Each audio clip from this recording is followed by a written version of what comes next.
నిర్మల్ జిల్లా బైంసా మండలంలోని పెన్పల్లి రహదారి నిర్మాణ పనులను బీఆర్ఎస్ సమన్వయ సమితి సభ్యురాలు పడకంటి రమాదేవి పరిశీలించారు. ఈ సందర్భంగా ఆమె కాంగ్రెస్ ప్రభుత్వంపై ఫైర్ అయ్యారు. నిధులు మంజూరై 9 నెలలు గడుస్తున్నప్పటికీ పనులు ప్రారంభం కాకపోవడంతో గ్రామస్తులు పడుతున్న ఇబ్బందులను ఆమె తెలుసుకున్నారు. ఎన్నికల్లో హామీలు ఇచ్చి ఇప్పుడు గాలి కొదిలేశారని ఆమె మండిపడ్డారు.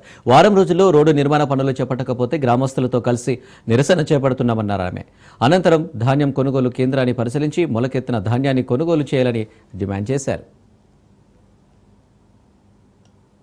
పెయింట్పల్లి గ్రామంలోని ఈ వడ్ల కల్లాల దగ్గరికి రావడం జరిగింది. ముఖ్యంగా ఇక్కడ ఉన్నటువంటి రైతులను ఈ పంటను చూస్తే చాలా బాధ అనిపిస్తుంది. ఎందుకంటే అకాల వర్షాల వల్ల ఇవాళ ధాన్యము తడిచి ఇవాళ మొలకలెత్తిన పరిస్థితి ఏర్పడ్డది. సకాలంలో కనుక కాంగ్రెస్ ప్రభుత్వము ఈ ధాన్యాన్ని కనుక కొని ఉంటే ఇవాళ ఈ దుస్థితి అనేది ఏర్పడేది కాదు. ఇవాళ వడ్లు తీసుకొచ్చి దాదాపు నెల రోజుల పైన అయినా కూడా ఇప్పటి వరకు కూడా ఎవ్వరూ వచ్చి కొనుగోలు చేసిన పాపాన పోవడం వల్లనే ఇవాళ రైతులు ఇంత నష్టపోయారు.